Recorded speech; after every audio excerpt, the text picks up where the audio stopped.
अखिल मानव जातीला शांती सुखाचा राजमार्ग दाखवणारी आणि तूच आहेस तुझ्या जीवनाचा शिल्पकार आणि दिव्य संदेशातील विश्वाला देणारी विश्वसंत नामयोगी ज्ञानयोगी सद्गुरू मातृपूज्य माई दादा आणि वहिनी यांना विनम्र भेट तसेच सर्व संतप्त श्रोतजन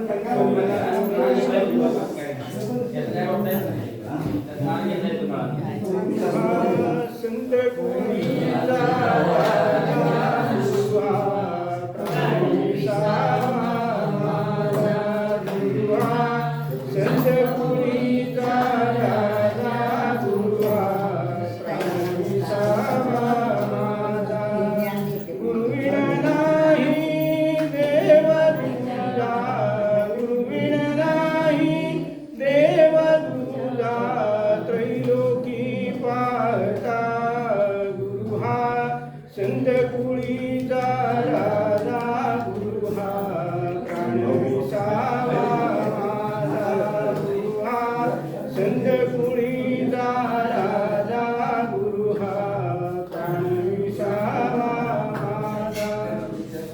सुंदर अशा शब्दात माऊलींनी वर्णन केलेलं आहे सद्गुरूंचं की गुरु हा प्राण विसावा माझा गुरुविना नाही देव तुझा असे सद्गुरू संत भेटणं हे खरं तर महाभाग्य आहे. आणि अशा एका संतांची आज खरं तर नवमी आहे, दास नवमी, त्या निमित्तानं त्यांनाही एक वंदन करूया.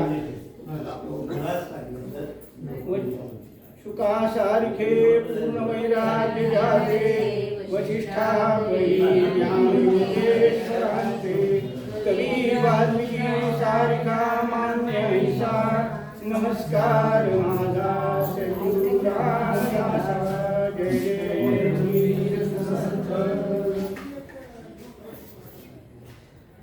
आज ज्ञानेश्वरी पारायण सोहळा वर्ष 38वा आणि 5व्या दिवसाची सेवा माझ्यासारख्या एका पामराला इथं देण्यात आलेली आहे. अतिशय या मंडळाचा पारायण मंडळाचा ऋणी आहे की त्यांनी मला ही सेवा करण्याची संधी दिलेली आहे. त्याचं जेवढं सोनं करता येईल तेवढं करण्याचा सद्गुरू कृपेनं प्रयत्न करणारे सद्गुरू आहेत. मी निमित्त मात्र आहे. इथं बसलेला देह हा निमित्त मात्र आहे. बोलणारे सर्व सद्गुरू आहेत. मंजुळ साळुंगी मंजुळ बोलत असे वाणी परी बोलविता धनी वेगळाची असे एक संतांचं वचन आहे की बोलविता धनी वेगळा आहे की तो सद्गुरू आहे, सद्गुरू मायबाप आहे. सद्गुरूंच्या शिवाय आपल्याला खऱ्या अर्थानं जीवनात तरुणोपाय नाही. आणि म्हणून या संतांनी खरं तर अनेक प्रकारानं आपल्याला मार्गदर्शन केलेलं आहे की ज्ञानेश्वर महाराजांच्यापासून म्हणा किंवा वेदकालापासून सुद्धा म्हटलं तरी चालेल, उपनिषदापासून म्हटलं तरी चालेल की आपल्याला सगळ्या संतांनी नामस्मरणाचा मार्ग सांगितला, नाम घ्यायला सांगितलं.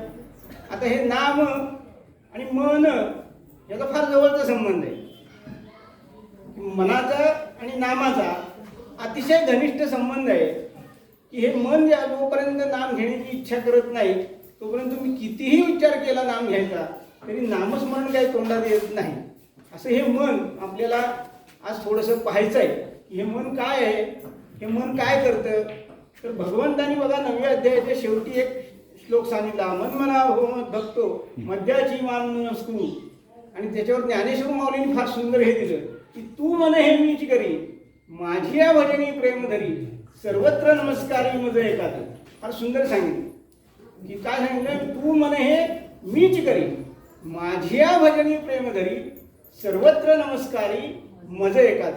की त्या या सर्व इंद्रियामध्ये आपल्याला एकूण 14 इंद्रिय आहेत. ही 5 ज्ञानेंद्रिय आहेत, 5 कर्मेंद्रिय आहेत आणि 4 अंतरेंद्रिय आहेत. अशी एकूण 14 इंद्रिय देहात आपल्या आहेत. आणि या सगळ्या देहातल्या इंद्रियांना चालवणारा मात्र तो एकच आहे आणि ते म्हणजे मन आहे. याला चालवते कोण? ते मन चालवते, मन बोलवते, मन ऐकवते, मनच सगळं करून राहिलेलं आहे. पण ह्या मनाची सद्गुरूंनी आम्हाला फार सुंदर मार्गदर्शन त्याचं केलं की सद्गुरूंचा आमच्या वामनराव पैंचा एक अमृत मंथन म्हणून ग्रंथ आहे आणि त्याचं शंकर म्हणतो तथास्तु या प्रकरणात त्याचं फार सुंदर असं वर्णन मनाचं केलेलं आहे की ते कर्तुम अकर्तुम अन्यथा कर्तुम आहे. म्हणजे करून सवरून नामा निराळं राहणारं. थोडक्यात कसं की करून सवरून नामा निराळं राहणारं कोण असेल ना तर ते मन आहे की ते करतंय मनच. सगळं होतंय ते मनामुळेच, भोगायला लागते ते मनामुळेच सगळं होतंय. पण ते परत म्हणतं हे मी केलेलं नाही, ह्याच्यापासून तो वेगळा आहे. म्हणजे मन रूपानं खरं तर भगवंत आपल्या देहामध्ये सगुण रूपानं आलेला आहे की जो निर्गुण निराकार परमेश्वर आहे तो आपल्या ठिकाणी मन रूपानं सगुण झालेला आहे. आणि हे मन काय करतं तर मन सातत्याने विचार करतं आणि जो विचार करतं त्या विचाराचा स्वभाव असा आहे की विचार हे सरकत आकाराला येतात. बघा, विचार सरकत आकाराला येतात की तुमचा विचार सातत्याने एखादा चालू असेल की तो हळूहळू आकार धारण करायला सुरुवात करतो. ही प्रोसेस आहे, ही प्रक्रिया आहे.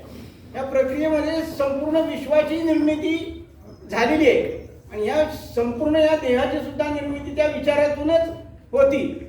आणि हा विचार आपल्याला चालवतो, बोलवतो, ऐकवतो, सगळं करतो. ही सगळी 14 इंद्रिय ह्या मनाच्या ताब्यात आहेत. हे मन जर त्या इंद्रियांच्या ठिकाणी हजर नसेल तर आपलं ते इंद्रिय असून सुद्धा काम करत नाही.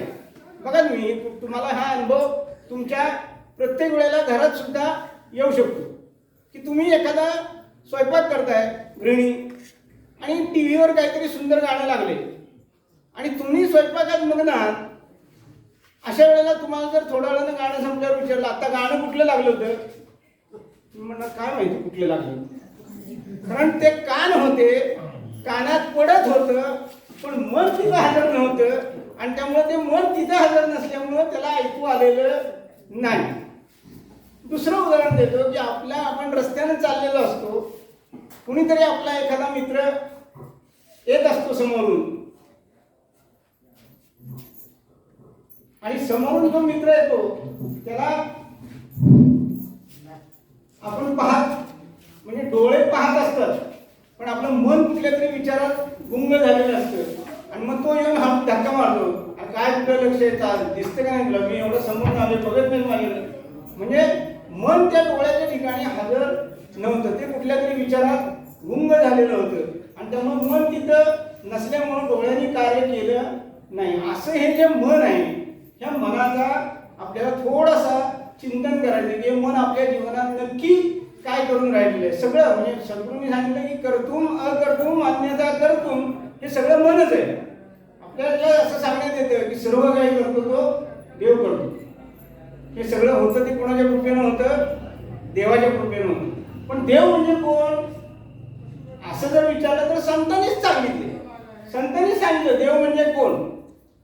मन करारे प्रसन्न सर्व सिद्धीचे कारण मोक्ष अथवा भवबंधन सुख समाधान इच्छा दे. मने प्रतिमा स्थापिली, मने मना पूजा केली, मने इच्छा पुरविली, मन माऊली सकळांची. मन गुरु आणि शिष्य करी आपुलेची दास्य प्रसन्न आपापणास गती अथवा अधोगती. आणि मग तुकाराम महाराज शेवटी काय म्हणतात, साधक वाचक पंडित श्रोते वक्ते ऐका मात नाही आणि दैवत तुका म्हणे दुसरे. या मनाशिवाय दुसरं दैवत नाही. तुकाराम महाराज नाही असं 2 वेळा सांगितलं, ठासून सांगितलं की या मनाशिवाय दुसरं दैवत नाही. हे उपनिषदापासून सांगण्यात आलेले आहे. मनोजातम जगत सर्व मन एवं रमावती, मन एवं परब्रह्म, मन एवं रमावती. असं म्हणजे मनच परब्रह्म आहे किंवा परब्रह्म मन रूपानं आपल्या ठिकाणी सगुण आहे. आता ह्या मनाचा आपल्याला अभ्यास केला पाहिजे, या मनाला आपल्याला ताब्यात घेता आलं पाहिजे, या मनाबद्दल आपल्याला विचार करता आला पाहिजे. पण या मनाबद्दलचा जो विचार आहे हा कुठल्याही शिक्षण संस्थेत शिकवला जात नाही. लहानपणापासून कुणी घरात आपल्याला मनाबद्दल काही सांगत नाही. या मनाचे प्रकार किती आहे किंवा ते मन आपल्या जीवनात काय करून राहिलेलं आहे, मन सगळं करून राहिलेलं आहे, कसं करून राहिलेलं आहे हे कोणी सांगत नाही.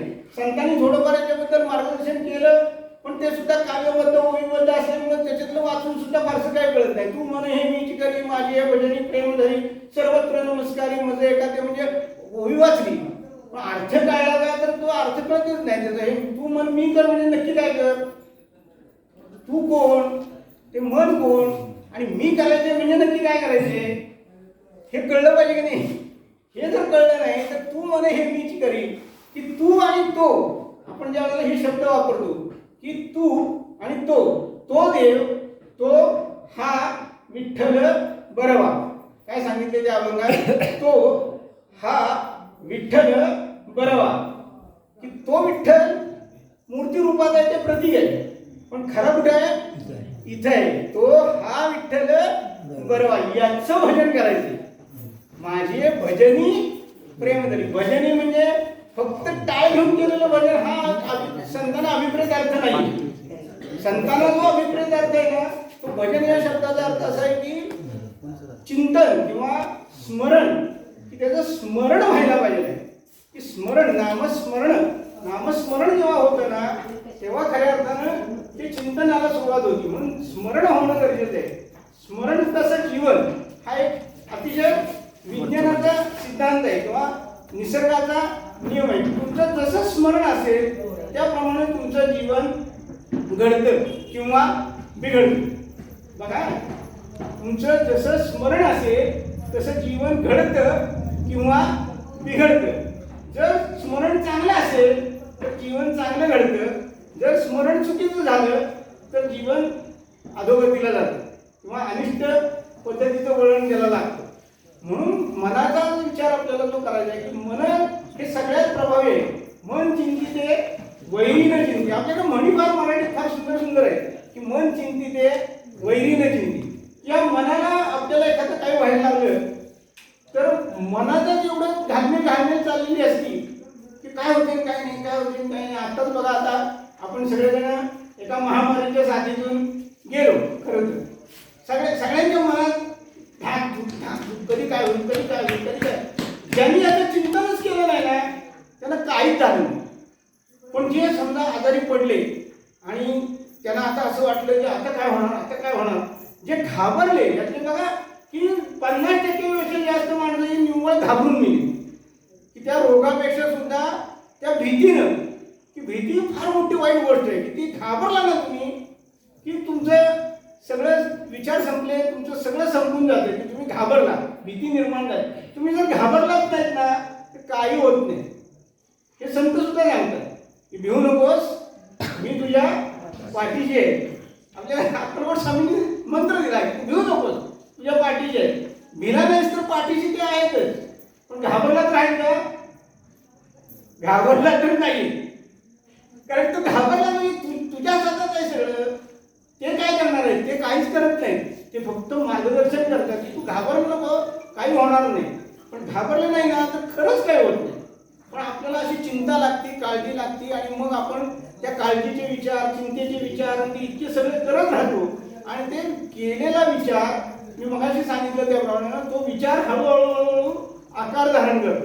कारण विचाराचा जो स्वभाव आहे, त्या मनाचा तो स्वभाव आहे. मनाचा स्वभाव विचार करणं आणि विचाराचा स्वभाव आहे म्हणजे सरकत आकाराला येणं. बघा, हे सरकत आकार तुमच्या जीवनातले आपण घटना जर बघितल्या ना तर आपल्याला मागं बघितलं की लक्षात येईल की आपण असा विचार केला होता की आपल्याकडे घर नव्हतं आणि घर बांधायचा विचार केला मग कुठनं मिळेल, काय कुठनं मिळेल, सगळा विचार झाला आणि मग एका बँकेचं कर्ज काढलं. मग दोन्ही कोण सुतार कोण सगळं गोळा केलं आणि घर तयार झालं. कशातून झालं? विचारातून झालं. की पहिला विचार की घर आपल्याला बांधायचे, घर आपल्याला तयार करायचे, हा विचार झाला. तो विचार घर रूपानं साकार झाला. तसंच हे आहे की आपल्या मनात जे जे विचार जातात ते विचार आपल्या जीवनात साकार करण्याचं सामर्थ्य त्या मनामध्ये आहे. आता या मनाचे ना सद्गुरूंनी फार सुंदर रीतीने विश्लेषण करून सांगितले. बारकाईने थोडंसं ऐका की मनाला एक बहिर्मन आणि एक अंतर्मन असे दोन प्रकार सद्गुरूंनी स्थूल रूपाने सांगितलेले. त्याच्या पुढे आहे दिव्य मन, त्याच्यामध्ये येतं अमन, शुद्ध मन, असे एकूण त्यांनी 5 प्रकार सांगितले. पण सर्वसामान्यपणे आपल्याला 2 मनाचा अनुभव येतो की आपल्याला एक गोष्ट वाटत असेल, चला प्रवचनाला जाऊया. दुसरं मन म्हणजे काय सांगणार आहे, काय जाऊ तिकडे, आपल्या इकडे काम चालले, आपले हेच बरं झालं, तू तिकडे बस. ज्यांनी विचार केला की प्रवचनाला जाऊया ती इथं बसली. ज्यांनी विचार केला जाईल ते तिकडेच बाहेर आहे. म्हणजे हा विचारच आपल्याला बहिर्मनातून अंतर्मनात जेव्हा जातो तेव्हा तो हळूहळू साकार होतो. आपल्याच हातात आहे सगळं काही. म्हणून सद्गुरू आमचे सांगतात की तूच आहे तुझ्या जीवनाचा शिल्पकार. सगळं जीवन तुझ्या हातात आहे की म्हणून 90% जीवन तुझ्या हातात आहे. सद्गुरूंनी त्याच्यात सुद्धा सांगितलं. आणि 10% जीवन हे फक्त परावलंबी आहे की तिथं अपघात असेल, नैसर्गिक आपत्ती विपत्ती असतील किंवा युद्ध, अचानक युद्ध. आता युक्रेन रशियाचा अचानक युद्ध सुरू झाले पण म्हणजे ह्या युद्धाचे परिणाम आपल्यावर पण होणारच, काही ना काहीतरी होणार कुठेही. सद्गुरू म्हणतात हे सर्व विश्व एकाच परमेश्वराचं निर्मिती असल्यामुळे कुठेही काही झालं की त्याचा परिणाम हा आपल्यावर होतोच. तसे त्या युद्धाचे परिणाम सुद्धा काही ना काही थोड्याफार प्रमाणात आपल्याला भोगावे लागणार. हे नैसर्गिक आहे. म्हणजे 10% आहे पण 90% जीवन मात्र आपल्याच विचारावर अवलंबून आहे की आपण जो काही सकाळपासून रात्रीपर्यंत सतत विचार विचार विचार आणि विचार करत असतो. हा विचार आपल्या जीवनाला सातत्याने आकार देत असतो. म्हणून या बहिर्मनात जे काही चालले ते अंतर्मनात हळूहळू हळूहळू मुरत असतं. आता हे बहिर्मन कसं आहे तर अत्यंत स्थूल आहे आणि अंतर्मन कसं आहे तर अत्यंत सूक्ष्म आहे. की बहिर्मनाचा अनुभव आपल्याला सत्य येतो पण अंतर्मनाचा मात्र थांब पत्ता आपल्याला लागत नाही. हे अंतर्मन आहे हेच मुळात बऱ्याच जणांना माहिती नसतं. म्हणजे ज्यांनी थोडासा अध्यात्माचा अभ्यास केलाय काय केलाय त्यांना थोडंफार कळतं की आपल्याला ठिकाणी मन आहे ते तत्व आपल्या ठिकाणी कार्य करतं. पण बहुसंख्य माणसांना बहिर्मन अंतर्मन काय ते फार तर आतलं मन बाहेरचं मन एवढं फार तर म्हणतील पण त्यांना हे शास्त्रीय शब्द काही माहीत नसतात आणि ते कार्य कसं करतं हे तर अजिबातच माहीत नसतं. म्हणून सद्गुरूंनी याचं मार्गदर्शन योग्य रीतीने केलं की बहिर्मन अत्यंत छोटं आहे आणि अंतर्मन मात्र प्रचंड मोठं आहे. याला उपमा कसली दिली तर सागराची आणि लाटेची दिली की सागरासारखं अथांग असणारं हे अंतर्मन आहे आणि त्याच्यावर ज्या लाटा उसळतात त्या लाटेसारखं बहिर्मन आहे. हे लाटा किती असतात छोटे छोटे छोटे लाटा असतात पण सागराचा अथांग पण केवढा आहे प्रचंड आहे अनंत आहे.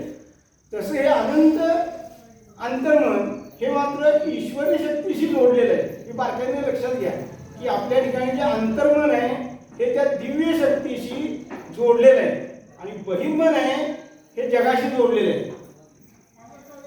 हे बहिर्मन संपूर्ण जगाशी जोडलेलं आहे आणि अंतर्मन त्या दिव्य शक्तीशी जोडलेलं आहे. जगात जे जे काही घडते आणि जे जे काही विचार होत आहेत त्याचे सगळे परिणाम आपल्यावर होतात आणि हे विचार हळूहळू अंतर्मनात जातात आणि अंतर्मनाला त्या शक्तीचा पुरवठा असल्यामुळं ते अंतर्मन ते विचार साकार करायला सुरुवात करतो. म्हणजे आपलाच विचार आपल्या जीवनात साकार होतो. आता हे जर आपल्याला नीट लक्षात आलं तर या बहिर्मनाचं आणि अंतर्मनाचं आपल्याला कार्य समजेल की बहिर्मन अत्यंत छोटं असून सुद्धा अंतर्मनावर मात्र त्याचं सत्ता चालते. हे त्यातलं आणखीन एक वैशिष्ट्य आहे की अंतर्मनाला स्वतःची रिझनिंग पॉवर नाही. म्हणजे निर्णायक शक्ती स्वतःकडे त्या अंतर्मनाकडे नाही. बहिर्मन ज्याप्रमाणे सांगेल त्याप्रमाणे अंतर्मन कार्य करतं. हे आपल्या जीवनात आतापर्यंत चाललेलं आहे की आपल्या बहिर्मनातून काहीतरी विचार येतात ते अंतर्मनात जातात. अंतर्मनाला काही पत्ता नसतो ते घेतं रुजवतं आणि त्याप्रमाणे साकार करतं. काय त्याला काही देणं घेणं नाही. ते जसं घेतलंय तसं सहस्रपटीनं परत देतं. सद्गुरू म्हणतात हे सहस्रपटीनं परत देतं. साधं सुद्धा नाही. आणि हे जे मनाचं गणित आहे ना हे साधं सुद्धा नाही. हे तुम्ही जो विचार करता तो सहस्रपटीनं तुम्हाला परत देण्याची ताकद त्या अंतर्मनामध्ये.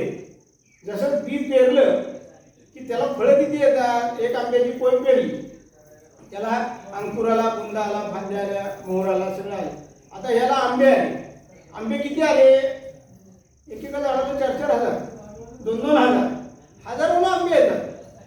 म्हणजे आंबे आले हजारो. तसं हे कर्म आपलं जे आहे हे कर्म बहिर्मनातून अंतर्मनात जातं आणि अंतर्मनात जे कर्म गेलं ते कर्म सहस्रपटीनं परत येतं. आता इथं सुद्धा 2 प्रकार सद्गुरूंनी सांगितले की तुम्ही जेव्हा स्थूल कर्म करता तेव्हा त्याची प्रतिक्रिया ही स्थूल स्वरूपात येते आणि तुम्ही जेव्हा सूक्ष्म कर्म करता तेव्हा त्याची प्रतिक्रिया मात्र सहस्रपटीने येते. याच्यासाठी सुद्धा उदाहरण फार सुंदर दिलं की तुम्ही एखादा चेंडू घेतला आणि तो भिंतीवर मारला ही स्थूल क्रिया आहे. चेंडू घेतला आणि भिंतीवर मारला, तो काय होईल? चेंडू एकच परत येईल तुमच्याकडे, तो परत येईल. ही स्थूल क्रिया झाली. तुम्ही एखाद्याला रस्त्याने जाता जाता काहीतरी उगाच वेगळं वाकडं बोलला, एक कानाखाली लावली, ही स्थूल क्रिया झाली. काहीतरी त्याला उगाच शिवी दिली, काही कारण नाही, पण जाता जाता एखाद्याला शिवी दिली, तू कानाखाली आवाज काढेल, म्हणजे तिथे ही स्थूल क्रिया झाली.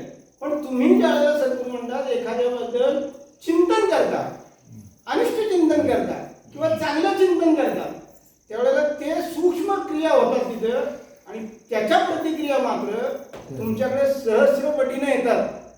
हे लक्षात घेण्यासारखा मुद्दा आहे. आपल्या चिंतनाचं महत्त्व किती आहे? तुम्ही जे चिंतन करता, तुम्ही जो विचार करता, तुम्ही जे काही संकल्प विकल्प करता, तुम्ही कल्पना भावना करता, धारणा करता, या सगळ्याचे विचार हे सूक्ष्म रीतीने होतात आणि यांचे परिणाम मात्र सहस्रपटीने होतात. आणि हे सहस्रपटीने आपल्या जीवनात साकार होतं. मग जेव्हा मी एखाद्या माणसाचं अनिष्ट चिंतन करतो, त्यावेळेला सद्गुरू म्हणतात ते अनिष्ट तुमच्याकडे सहस्रपटीने परत येतं. आणि तुम्ही जेव्हा एखाद्याचं भलं व्हावं असं चिंतन करता, त्यावेळेला ते भलं सुद्धा तुमचं सहस्रपटीने परत येतं. आता अनिष्ट चिंतन करायचं का इष्ट चिंतन करायचं हे कुणाच्या हातात आहे? सद्गुरू म्हणतात तुझ्या हातात आहे. इथं देव काय करणार आहे? इथं देव काहीच करत नाही. विचार तू करतो, तो बहिर्मनातनं अंतर्मनात तुझ्यात जातो. साकार करण्याचं काम अंतर्मन करतं, पण त्याच्याकडे निर्णय शक्ती नाही आहे. तुम्ही जे विचार द्याल ते परत देणं हे त्याचं कार्य आहे. म्हणजे अंतर्मन कार्य काय करते की ते रिझन काय करत नाही. तुम्ही ते दिले ते बरोबर आहे का चुकीचं आहे हे काही कळत नाही. तुम्हाला कॉम्प्युटरच्या भाषेत सांगू, आता तर सगळा युग कॉम्प्युटरचं आहे की कॉम्प्युटरला आपण जसं फिडिंग करतो तसे कॉम्प्युटर आपल्याला रिझल्ट देतो. तुम्ही चुकीचं फिडिंग केलं तर रिझल्ट चुकीचे येतात, तुम्ही योग्य फिडिंग केलं तर रिझल्ट योग्य येतात. आणि हा सुद्धा ना सद्गुरू म्हणतात हे शरीर म्हणजे सुपर कॉम्प्युटर आहे. सुपर कॉम्प्युटर की त्या परमेश्वराने निर्माण केलेला हा सुपर कॉम्प्युटर आहे की तुम्ही याला जे फिडिंग करता हे फिडिंग आतमध्ये जातं आणि जीवनात साकार होतं. आता हे फिडिंग कुठून कुठून होतं बघा. या डोळे पाहत आहेत, पाहिलं की फिडिंग झालं. कान ऐकतायत, कानानं ऐकलं की फिडिंग झालं. हातानं स्पर्श केला की फिडिंग झालं. ही जी 14 इंद्रिय आहेत ही सगळी फिडिंगची माध्यम आहे की त्यातून काही ना काहीतरी आपण सारखं या मनाला फिडिंग करत असतो, त्याला सारखं देत असतो, सारखं देत असतो. आणि जे जे ते अंतर्मनात मूर्त ना, आता हे केव्हा मूर्त? तेच चिंतन ज्यावेळेला पुन्हा पुन्हा होतं. बघा काय सांगितलं की तेच चिंतन की एखादा विचार पुन्हा पुन्हा पुन्हा पुन्हा पुन्हा पुन्हा पुन्हा पुन्हा घोळवला की त्याचं रूपांतर हळूहळू हळूहळू चिंतनात होतं. आणि हे चिंतन तुमच्या अंतर्मनात मुरतं. आणि जे मुरलं ते पुन्हा स्फुरतं, जे मुरलं ते स्फुरलं, म्हणजे तिथून ते पुन्हा साकार होतं.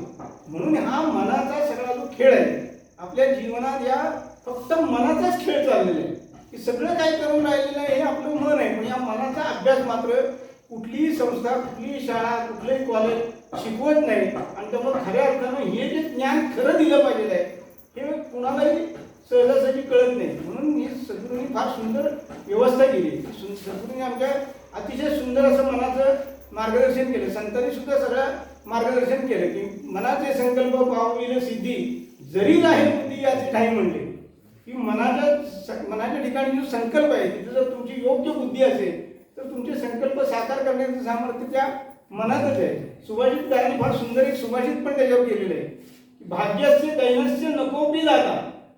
काय म्हणले बघा, भाग्यस्य दैनस्य न कोपी दाता, स्वयं ही करता स्वयं ही भोगता, स्वयं ही करता स्वयं ही भोगता, मनानुकूले धननिर्धनेच मनोही साक्षात भगवत स्वरूपम. त्यांनी सुद्धा सांगितले की मन हे भगवंत स्वरूप आहे. किती सुंदर सांगितले. पण पहिल्यांदा काय सांगितले की भाग्यस्य दैनस्य नकोपी दाता, तुमच्या भाग्याला किंवा दैन्याला कुणीही जबाबदार नाही.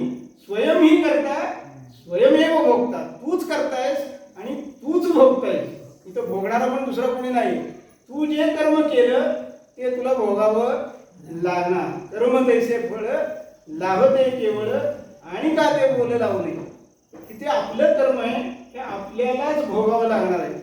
हा जर विचार आपल्या ठिकाणी जर पक्का झाला ना की हे जे आपल्याला दुःख आलेलं आहे, आपल्याला संकट आलेलं आहे, आपल्याला आपत्ती आलेली आहे, आपल्याला विपत्ती आलेली आहे, आपलं काहीतरी संसारात व्यवस्थित चाललेलं नाही आहे, हे जर आपल्याला घडवायचं असेल तर पहिल्यांदा एक लक्षात ठेवलं पाहिजे की हे माझ्याच कर्माचं फळ आहे, इथं दुसऱ्या कोणीही जबाबदार नाही. आपण काय म्हणतो की हे शेजाऱ्याने बहुतेक करणी केली त्यामुळे हे असं झाले, ह्यानं लिंबू टाकला त्यामुळं असं झाले, ह्यानं काहीतरी मूठ मारली असेल त्यामुळं असं झाले. हे नको तसले विचार करतात आणि नको तिथं जातात आणि नको ते फसवणूक करून घेतात. ह्याच्यावर जीवनविद्येनं फार मोठा प्रहार केलेला आहे की याच्यात कुठल्याही या कर्मकांडात कसलाही अर्थ नाही की तुम्ही जे काही करताय ते तुम्हाला भोगायला येते. मग तुम्ही काय करता, तुम्ही मागं अवलोकन करून बघा. तुम्ही मागं कोणाचा द्वेष केला, कोणाचा मत्सर केला, कोणाची गुणी काढली, कुणाला घालून पाडून बोललो, कुणाला काय काय किती चर्चा चाललेली असतात. आणि ह्या सगळ्या चर्चा आपण जेव्हा करतो ना, यातून आपण हे मनाला फिडिंग करत असतो आपणच. आता परवा एक घटना घडली त्याच्यावर मला 2-3 जणांचे फोन आले. अहो काय झालं, तुमच्या ब्राह्मणकडे झालं, तुमचं रामकृष्ण आहे, देवाय सर्वांचं भलं. मी त्याच्यावर काही बोललो नाही. म्हणजे झाली घटना, काहीतरी झाली आणि त्याच्यावर त्यांना भोगायचं आलं. तुम्हाला त्याची चर्चा करून काय करायची. पण चर्चेला फार मोठा होत असतो. आणि ही जी ऊत येतो नाही ना, हा शेवटी आपल्याच अंतर्मनात जातो. हे लक्षात ठेवा. ते दुसरीकडे कुठेही जाणार नाही. तुम्ही ज्या काही चर्चा करता, जे काही चर्विचरण करता, ते सगळं तुमच्याच अंतर्मनात जातं. आणि एखाद्या वेळेस घडू नाही पण तुमच्याच अंतर्मनातून साकार झालं तर मग हे केलं कोणी, तुम्हीच केलं. इथं परमेश्वर कुठेही जबाबदार नाही. परमेश्वर काहीही करत नाही. जीवनविद्येचा फार मोठा सिद्धांत आणि क्रांतिकारक सिद्धांत आहे की परमेश्वर तुमच्या जीवनात कसलीही ढवळाढवळ करत नाही, कसलीच. तो काहीच करत नाही, तो फक्त आहे. आणि त्याच्या सत्तेने हे सगळं चाललेलं आहे. हे सगळ्यात महत्वाचं आहे की चाललेलं आहे. तो चालवत नाहीये, हे चाललेलं आहे त्याच्या सत्तेनं. जसं वीज ही सत्ता आहे, या ह्या सत्तेनं आवाज मोठा होतोय. ही वीज प्रत्यक्ष काय करते, काहीही करत नाही, ती फक्त आहे. मग अशी नव्हती तर आवाज मोठा झाला नाही, पण ती सत्ता आल्याबरोबर आवाज मोठा झाला, कॅमेरा चालू झाला. ही सत्ता कोणाची आहे, त्या विजेची आहे. तशी ही तर जी सत्ता आहे ही चैतन्य सत्ता आहे. ही चैतन्य सत्ता फक्त आहे, ती काहीही करत नाही. आणि हे जर लक्षात घेतलं ना की मग करणारा कोण, करणारा तूच आणि भोगणाराही तूच. स्वयं ही करता स्वयमेव भोगता, की तूच करतायस आणि तूच करत आहेस. आपल्या ठिकाणी फार सुंदर अर्थ म्हणतो, तू सुख करता, तू दुःख हरता. अरे तो सुख करताही नाही, तो दुःख हरताही नाही, तो काहीच करत नाही, तो फक्त आहे. आणि हे जर ज्ञान आपल्याला झालं ना की मग आपण काय करतोय हे सगळ्यात महत्वाचं आहे. की मी काय करतो. मी जर चांगलं चिंतन करत असेल तर माझं भविष्य निश्चित चांगलं झालंच पाहिजे. त्याच्यात अन्यथा होणारच नाही, कारण हा निसर्गाचा नियम आहे की तुम्ही जसं जीवन चिंतन करता तसं तुमचं जीवन घडतं. जसे तुमचे विचार तसा तुमच्या जीवनाला आकार. हा निसर्गाचा नियम आहे की जसा तुमचा विचार तसा तुमच्या जीवनाला आकार. क्रिया तशी प्रतिक्रिया. आपल्याकडे फार सुंदर सांगून ठेवलेलं आहे की चिंती परादे येई घरा. की दुसऱ्याचं वाईट चिंतन ज्यावेळेला आपण करतो त्यावेळेला तेच चिंतन आपल्या जीवनात साकार होतं. मग ह्याच्या विरुद्ध ही एक बाजू झाली. सद्गुरू काय म्हणतात, ही एक बाजू झाली. चिंती परादे येई घरा, की त्याचं वाईट चिंतन करू नका. आपल्याला लहानपणापासून सुद्धा बऱ्याच वेळेला सांगण्यात आली की कोणाचं वाईट चिंतन करू नको, आपलं वाईट होतं. पण याची दुसरी बाजू जी आहे ना ती सांगितलीच गेली नाही. की दुसरी बाजू काय आहे की तुम्ही जर दुसऱ्याचं भलं चिंतन केलं ना तर तुमचं भलं होतं. ही बाजू सांगितलीच नाही. फक्त एकच बाजू सांगितली की दुसऱ्याचं वाईट चिंतन केलं की आपलं वाईट होतं. अरे पण दुसऱ्याचं भलं चिंतन केलं की तुमचं पण भलं होतं. हे सांगितलं नाही गेल्यामुळं खऱ्या अर्थानं आपल्याला या चिंतनाची कधी सवय लागली नाही की आपल्याला भलं कर ही आमच्या सद्गुरूंनी फार सुंदर साधना दिली.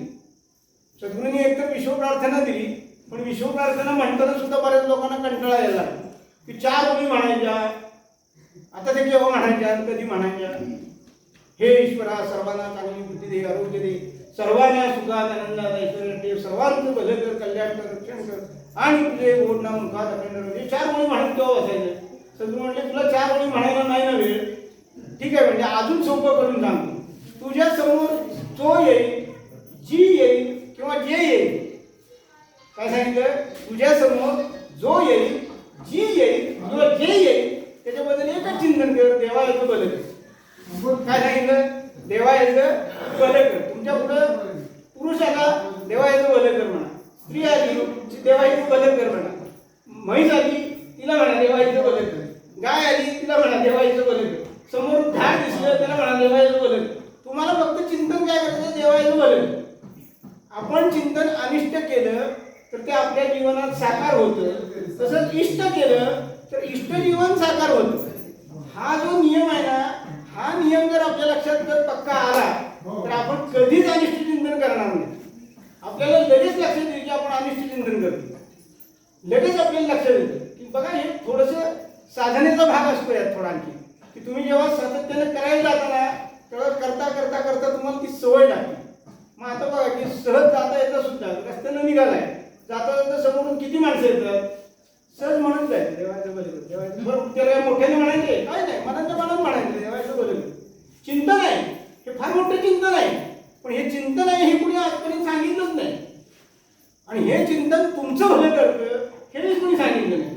हे तुम्ही फक्त करून बघा. सद्गुरू काय म्हणतात, तुम्ही हे करून बघा. नाही 6 महिन्याचा अनुभव आला ना तर तुम्ही आम्हाला विचारा. अशी गॅरंटी आजपर्यंत कोणी दिली नाही. आमच्या सद्गुरू वामनराव पैनी दिली की 6 महिन्यात तुम्हाला अनुभव आलाच पाहिजे. फक्त सातत्यानं करून बघा की देवाचं भलं कर, देवाचं भलं कर, देवाचं भलं कर. तुमचा संसार जर सुखाचा झाला नाही तर आम्हाला विचार होणारच. कारण हा निसर्गाचा नियम आहे. जीवनविद्या जी आहे ना, ही निसर्ग नियमावर अधिष्ठित आहे. त्याला अधिष्ठान जे आहे ते निसर्ग नियमांचं आहे. आणि निसर्ग नियम कधीही बदलत नाही. तुमचे नीती नियम बदलतील पण निसर्ग नियम बदलत नाही. निसर्ग नियम कायम आहे. आणि ते निसर्ग नियम कोणते आहेत तर क्रिया त्याची प्रतिक्रिया. हा सगळ्या निसर्ग नियमांचा सद्गुरुमंडळात राजा आहे. की सगळ्या याच्यात राजा असतो ना कोणतरी, तसा सगळ्या या निसर्ग नियमांचा राजा कोण तर क्रिया तशी प्रतिक्रिया. तुम्ही जसं कर्म करणार तसेच भोग तुम्हाला प्राप्त होणार, हे 100%. त्यात अन्यथा नाही. मग ते आज होतील, उद्या होतील, परवा होतील, ते तुमच्या कर्मफळानुसार होतील. की तुमच्याकडे पुण्य किती आहे, पाप किती आहे, काय, तो आणखीन एक वेगळाच विषय आहे. खरं तर तो त्याच्याकडे घ्यायचा जात नाही. तो एक फार मोठा विषय आहे की पाप आणि पुण्य.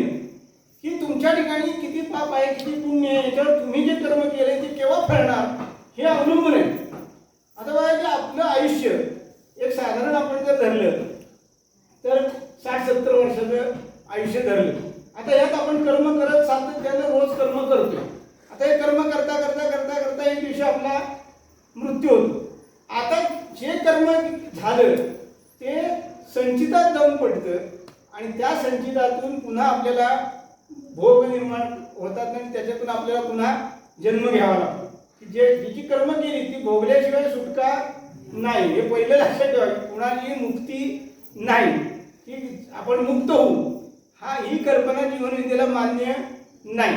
जीवनविद्या सांगते तुम्ही पुढे कधी मुक्त होणार नाही. कारण ही विश्वाची निर्मिती अखंड चालूच आहे, कधी थांबलेलीच नाही. ह्याच्यात सातत्यानं निर्मिती होत राहणार आहे. तुमचे भोग तुम्हाला पुन्हा पुन्हा पुन्हा पुन्हा भोगावे लागणार आहे. मग चांगले भोग येण्यासाठी काय केलं पाहिजे तर चांगलं चिंतन केलं पाहिजे की ह्या जन्मात आता समजा आपल्याला थोडंसं अनिष्ट जीवन प्राप्त झाले असं काही गृहीत धरू. मग ह्याच्यापेक्षा चांगलं जीवन जगायचे ना, आत्तापासून चांगले विचार करायला सुरुवात करा. चांगले विचार करायला सुरुवात केली की आपोआप जीवन चांगलं व्हायला सुरुवात होती. आता काही जण असं म्हणतात तुम्ही 12 वर्ष आहे आणि तरी सुद्धा त्यांच्यात बदल झालेले नाही. काय आहे की आपण 12 वर्ष अशी आत्ता धरली की आता आम्ही पारायण करायला किती वर्ष सुरुवात झाली. आता इथं या पारायणातून 38 वर्ष झाली. माझं तुम्ही म्हणला पाहिजे हे सगळे सुधारले पाहिजे, या सगळ्यांची उद्धार झाला पाहिजे. पण असं होत नाही. का होत नाही? कारण हे जे खरंच ज्ञान आहे ना हे कोण सांगतच नाही. हे खरंच ज्ञान जे आहे की तुम्ही सुरुवात केली पण भोग तुमचे जे मागचे जन्मीचे आहेत हे कधी भोगणार आहेत. पण हा एकच जन्म मागे झालाय का? अनंत जन्म मागे होऊन गेलेले आणि तिचे आनंद भोग कुठनं तरी येणार आहे. कधी संपणार आहे हे कुणी सांगू शकत नाही की आपल्याला भोग कुठनं. पण सद्गुरू काय म्हणतात तुम्ही आत्ता तुमच्या लक्षात आलं ना, आता तरी पुढे हाच उपदेश नका करू नाश आयुष्याचा तुकाराम महाराज म्हणतात की आता तुम्हाला कळलं ना, इथनं आत्तापासून सुरुवात करा. देवायचं बोले कर, देवायचं बोले कर, देवायचं बोले. तुम्ही सातत्याने म्हणायला सुरुवात करा. हळूहळू तुमचा तो विचार इतका प्रगल्भ होईल की तो तुमच्या बाकीच्या विचारांना व्यापून टाकेल. सर तो सुचणारच नाही दुसरं काही.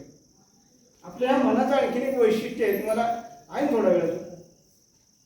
आपल्या या मनाचं एक वैशिष्ट्य सांगतो तुम्हाला आणखी, की या मनात आपण जो विचार करतो, जो कल्पना करतो, जी भावना करतो, जी धारणा करतो, जे संकल्प करतो, जे विकल्प करतो, जे जे काही करतो, जे काही मनात उठतं, त्या सगळ्याचे ठसे या अंतर्मनात जाऊन वसतात, या अंतर्मनात जाऊन राहतात.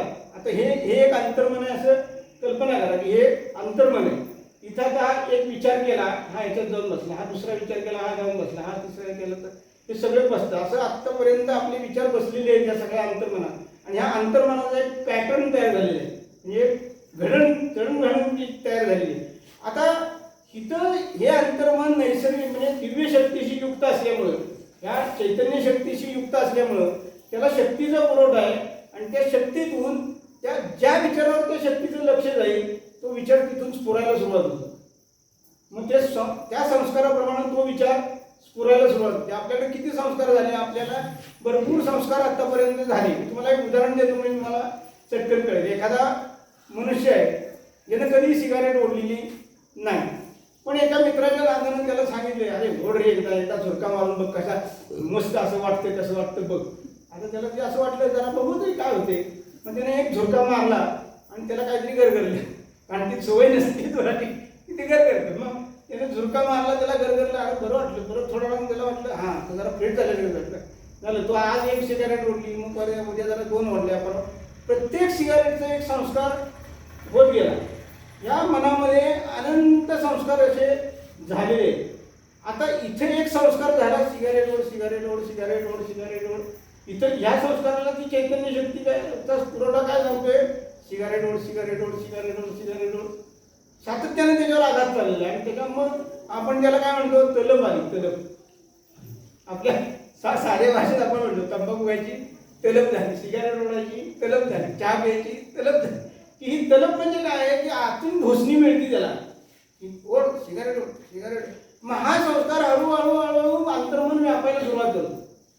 हे अंतर्मन पूर्ण व्यापून टाकतो. आणि मग तो इतका तरबेज होतो की त्याला 4-4 बाटल्या सुद्धा पुरत नाही एवढा सिगारेट ओढायला. आता हा संस्कार घालवायचा असेल तर काय करायला पाहिजे? आपल्याकडे एक फार सुंदर उदाहरण दिलं जातं शाळेतनं आम्हाला फार, की एक रेग मारलेली आहे पाठीवर, फळ्यावर, आणि ती न पुसता न खोडता लहान करायची. असं सर सांगतात की न पुसता न खोडता ही रेषा लहान करायची. काय करायला लागेल? आम्हाला सर म्हणतात काय करायचं, दुसरा खडू घ्यायचा, ते झाली मोठी रेग मारायची की ती रेग लहान झाली, त्याच्यापेक्षा मोठी रेग मारली की ती रेग लहान झाली. तसं इथं जो संस्कार झालाय हा पुसता येत नाही, घालवता येत नाही, याला जाळून टाकता येत नाही, याला मारून टाकता येत नाही, काही करता येत नाही. मग काय करायचं? याच्यावर दुसरा संस्कार तयार करायचा. सद्गुरू म्हणतात याच्यावर दुसरा संस्कार तयार करायचा की तुम्ही नामस्मरण करायला लागला की नामाचाही एक संस्कार होतो की देवा याचं भलं कर, देवा याचं भलं कर, देवा याचं भलं कर. सातत्याने म्हणत राहिला. 1 दिवस म्हणला, 2 दिवस म्हणला, 4 दिवस म्हणला, 8 दिवस म्हणला, महिनाभर म्हणला, 6 महिने म्हणला. या संपूर्ण अंतर्मन हळूहळू तुमचं भलं कर, भलं कर, भलं कर, भलं कर, भलं कर, भलं कर व्यापून जाणार ते पूर्ण. आणि हे ज्यावेळेला पूर्ण व्यापून जाईल ना त्यावेळेला ईश्वरी शक्तीचा आतून जो पुरवठा होतो तो परत काय म्हणणार, देवाचं भलं कर. तुम्हाला पुढे माणूस आला की तुमच्या लक्षात येणार देवाचं भलं कर. तुम्हाला दुसरं काही सुचणारच नाही. की आपल्याकडे वाल्मिकी ऋषींची गोष्ट सांगतात. वाल्मिकीनं इतकी माणसं मारली की 7 रांजणं खड्यानं भरली, एवढं पाप त्यानं केलं. आणि त्याला नारद मुनींसारखे देवऋषी भेटले, जे महर्षी त्याला म्हणून देवऋषी. आणि त्या नारदांनी त्यांना उपदेश केला आणि त्याला सांगितलं की असं राम राम राम असं अखंड नामस्मरण कर, तुझी सगळी पापं धुवून जातील. आपलं पाप जर धुवून जायचं असेल, आपले जर अनिष्ट विचार जर धुवून जायचे असतील, आपली पापकर्म जे संस्कार जर धुवून काढायचे असतील तर त्याला उपाय काय सांगितला की नामस्मरणाचा उपाय सांगितला की नामस्मरणानं तुमचे सगळे पाप धुवून झालं. पण हे नाम किती झालं पाहिजे आहे की त्या अंतर्मनातलं सगळं भरून गेलं पाहिजे, भारून गेलं पाहिजे. मग तो बसला वाल्मिकी म्हणजे वाल्या आणि राम राम राम राम त्याचं आतून सुरू झालं राम. आता त्याला भेटलेले कोण होते हे पहिलं लक्षात घ्या. किंवा देवऋषी नारद होते, म्हणजे सद्गुरूंचे सद्गुरू होते, की साधे सुधे सद्गुरू नव्हते. त्याला त्यांनी पूर्ण ज्ञान दिलं आणि मग नुसतं नाम दिलं नाही तर त्याला ज्ञान दिलं की हे नाम कसं जपायचं, यानं तुझं काय होणार, हे सगळं ज्ञान दिल्यानंतर त्यानं रामनाम सुरू केलं. आणि इतकं सुरू केलं की त्याच्या अंगावर वारुळ वाढलं असं सांगतात. आता कीर्तनकार प्रवचनकार याचा विपर्यास करतात. हेच तुम्हाला सांगतो की त्याला मरा म्हणजे त्याला राम राम म्हणता येत नव्हतं म्हणून तो मरा म्हटला. त्यातला गुह्यार्थ, गुपितार्थ, त्यातला भावार्थ त्याला काही कळलेलं नसतो. कीर्तनकार प्रवचनकार एकाने सांगितलं म्हणून दुसरं सांगतो, दुसऱ्याने सांगितलं म्हणून तिसरं सांगतो. त्याच्यावर कीर्तनकार प्रवचन कोणी विचार करत नाही. बघा तुम्ही इथं कीर्तन प्रवचन होतात त्यात बरेच वेळा तुम्ही ऐकलं असेल की त्याला राम म्हणता येत नव्हतं म्हणून तो मरा म्हणला. अरे त्याला राम म्हणता येते, त्याला राम म्हणायला काय अवघड आहे. साधा कॉमन सेन्स आहे की ज्याला राम म्हणायला येतं त्याला राम म्हणायला काय अवघड आहे. पण त्यातला जो गुपित अर्थ आहे, त्यातला जो भावार्थ आहे, त्यातला जो गुह्यार्थ आहे, त्यातला जो परमार्थ आहे तो कोणी सांगतच नाही. की त्यातला परमार्थ काय आहे तर की राम राम म्हणायला सांगितलं. पण त्याला काय सांगितलं, तुझी वृत्ती अंतर्मुख भराट्या दृष्टीचे पाहणे, ते द्रष्ट्यावादी दृष्टी मुरवणे, पाहतया मुळाशी जाणे, स्वस्वरूपेशी. हे मार्गदर्शन केलं त्याला की उभराट्या दृष्टीचे पाहणे, की तुझं जे आता पाहणं चाललंय, तुझे विचार करतोस, तुझं जी वृत्ती जी चाललेली आहे बहिर्मुख सगळी हे अंतर्मुख कर. आणि अंतर्मनात तुझ्या राम राम राम आतून सगळं स्फुरलं पाहिजे. आणि मग चैतन्य असं सळसळलं पाहिजे आतून राम म्हणणं. बघा तुम्ही हे करून की तुम्ही जेव्हा असं जेवढा शांत बसता आणि राम राम राम राम असं म्हणायला सुरुवात करताना आतून चैतन्य शक्तीच्या लहरी तुम्हाला जाणवतात. काही करून पाहण्याची साथ नाही सगळी की केल्याने होत आहे रे, आधी केलेच पाहिजे, त्याशिवाय काय होणार नाही. पण हे तुम्ही जेव्हा करताना त्यावेळेला खऱ्या अर्थानं ते साकार होतं. म्हणून उभराट्या दृष्टीचे पाहणं सांगितले. पण आपल्या कीर्तनकार प्रवचनकार काही ठोकून देतात की त्याला उलटं नाम घेतलं आणि वाल्या गोळी तरला, उभराट्या नामे वाल्या गोळी तरला असे संतांचंच वचन आहे. त्यामुळे हे सगळा घोटाळा होतो. म्हणजे संतांच्या वचनाचा जर अर्थ नीट लागला नाही तर कित्येक घोटाळे होते, तर तसेच घोटाळे झालेले. या परमार्थात सुद्धा ना खरा देव कळलेलाच नाही, खरा धर्म कळलेलाच नाही, खरी नियती काय कळलेलीच नाही, खरं पाप पुण्य काय कळलेलंच नाही. हे सगळं जर तुम्हाला पाहिजे असेल ना तर एकच मार्ग आहे, तो म्हणजे जीवनविद्येचा.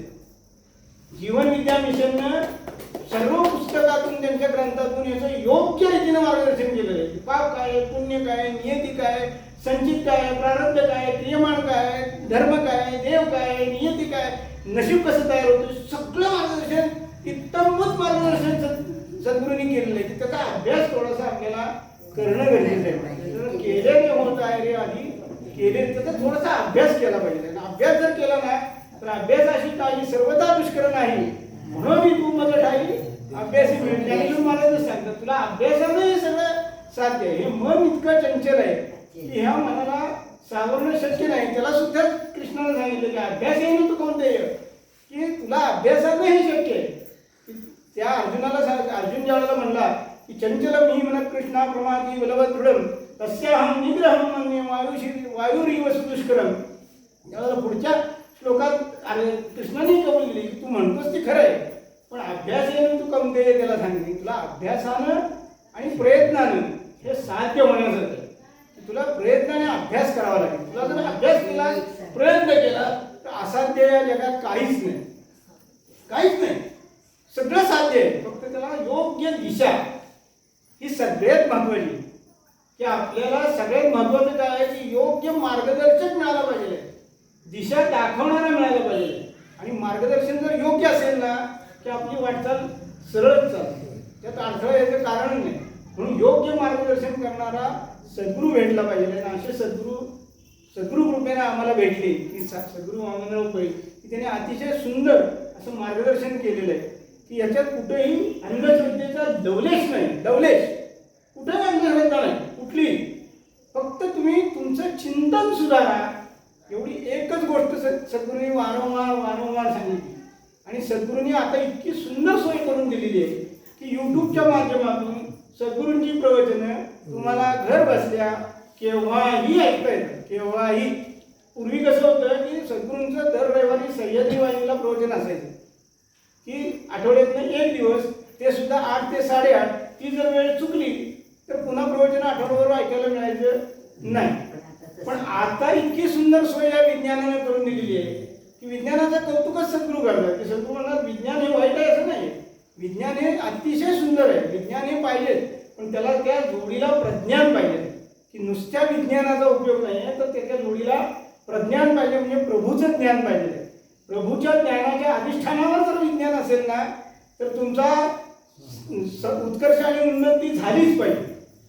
पण ते जर अधिष्ठान जर चुकीचं असेल, अधर्माचं असेल, तर मात्र त्या विज्ञानाला अर्थ नाही. ते विज्ञान विनाशकारक आहे. की विज्ञान चांगलं का वाईट ते वापरण्यावर अवलंबून आहे. सगळं म्हणतात विस्तव चांगला आहे का वाईट आहे, दोन्ही आहे. तुम्ही त्याच्यावर स्वयंपाक केला तर तो चांगला आहे, कुणाच्या घरात नेऊन ठेवला तर अवघड आहे. दोन्ही आहे. विस्तवाचं कार्य काय, भाजून का तुम्ही त्याच्यावर भाकरी भाजायची किंवा दुसऱ्याचं घर भाजायची, ठरवायचं गुणी आहे तुम्ही ठरवायचं. सगळं हे तुझ्या हातात आहे. म्हणून विज्ञान वापरायचं कसं की आपल्याला मोबाईल दिला, पण मोबाईलमध्ये काहीतरी नको तेच बघत बसल्यानंतर काय होणार, नको त्या घटना होणार. त्याला काय पर्याय, त्याला पर्याय नाही. ह्याच्यासाठी संस्कार पाहिजे. हे घरातून झाले पाहिजे. ह्या मनाचं शास्त्र सद्गुरूंची छोटी छोटी पुस्तकं आहेत, तुम्ही ती घ्या अवश्य आणि तुम्ही वाचा. वाचल्यानंतर ही मुलांनाही वाचायला द्या की तुमच्या मुलं जेव्हा ही पुस्तकं वाचतील ना त्या आमूलाग्र बदल त्यांच्या जीवनात होऊन जाईल. जीवन इतकं सुंदर आहे, हे जीवन म्हणजे आनंदाचा झरा आहे. पण या आनंदाचा झरा केव्हा आहे, हे ज्ञान मिळाल्यानंतर. नाहीतर मग जाईल तिथं आपण कुणाला विचारलं काय कसं काय चाललं, काय मरण येत नाही म्हणून जगते झालं, ही उत्तरं अपेक्षित नाही. म्हणजे मरण येत नाही म्हणून जगणं, याला जगणं म्हणत नाही. जगला किती काळ यापेक्षा तो कसा जगला हे महत्वाचं आहे. तो कसा जगला तर अशा रीतीने जेव्हा आपण जगतो की कुणाला तरी त्याचा अभिमान वाटला पाहिजे. नाहीतर एखादा मनुष्य गेला की शेजारी म्हणलं बरं झालं पिढाई, या असलं जगण्याला काही अर्थ नाही आहे खरं तर. म्हणजे त्याचं वाईट वाटलं पाहिजे, शेजाऱ्याला सुद्धा वाईट वाटलं पाहिजे की अरे हा माणूस गेला वाईट. आणि असं आपलं वर्तन असलं पाहिजे, असं आपलं कर्म असलं पाहिजे. म्हणून ही कर्म सद्गुरू म्हणतात सातत्यानं आपल्याकडून जे होतात हे सुंदर कर्म झालं पाहिजे, चांगलं कर्म झालं पाहिजे. आणि हे कर्म आपल्या मनातूनच सगळं होतंय हे पहिल्यांदा आपल्याला ज्ञान झालं पाहिजे. मनच आपलं सगळं करून राहिलेलं आहे. हे मन ईश्वरासारखं आहे, पण ईश्वर मात्र नाही. असं एका ठिकाणी सद्गुरूंनी अमृत मंथन ग्रंथात शंकर म्हणतो तथास्तु या प्रकरणातून म्हटले. असं का म्हणले त्याचं स्पष्टीकरण सुद्धा सद्गुरूंनी केले की बहिर्मन, अंतर्मन आणि दिव्यमन या तिन्ही मनांचं ज्यावेळेला एकरूपता होती त्यावेळेला मात्र ते मन हे दिव्य आहे किंवा देव आहे.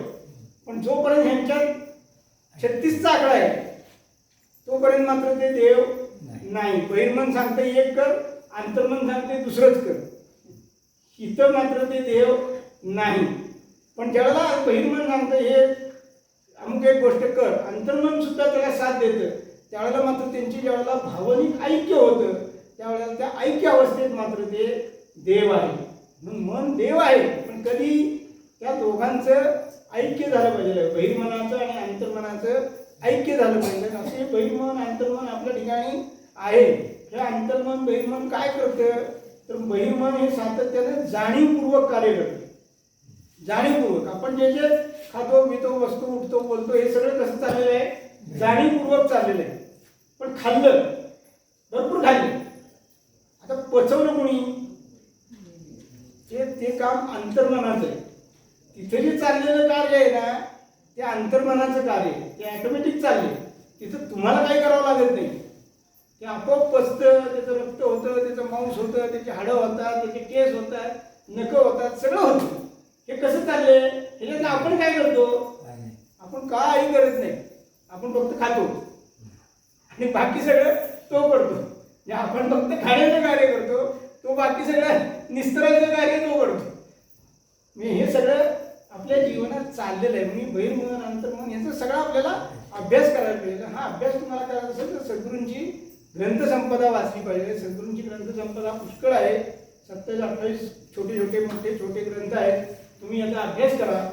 सुंदर ज्ञान दिलेलं आहे की खरं ज्ञान दिलेलं आहे. हे कुठेही अर्थश्रद्धा नाही, कुठेही काही लपवाछपवी नाही, काही नाही. सरळ सोपं साधं आणि शुद्ध मराठी ज्ञान सद्गुरूंनी दिलेलं आहे. या ओवीतनं काय होतं, ओवीचा अर्थ जर नीट लागला नाही तर अनर्थ निर्माण होतो. मग काय सांगितलं तसं तो अर्थ आपल्याला व्यवस्थित कळला पाहिजे. आणि अर्थ जर कळला ना तर आपल्या जीवनात कधीच अनर्थ निर्माण होणार नाही. सगळा अर्थच असेल आणि असं जीवन सगळ्यांना प्राप्त व्हावं अशीच सद्गुरूचरणी प्रार्थना करतो. आणि इथे वाणीला विश्राम देतो. जे काही चांगलं आलं ते सगळं सद्गुरूंचं होतं. एखादा वाकडा शब्द चुकून गेला असला तर उदार अंतःकरणाने माफ करा, तो माझा होता. झालं हे सगळं सद्गुरूंनी करून घेतलं. सद्गुरूंची कृपा होती. आता आपण पसायदान घेऊया या प्रथेप्रमाणे इथल्या आणि नंतर 3 वेळा विश्व प्रार्थना घेऊ.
ज्ञानेश्वर महाराज की जय. जगद्गुरु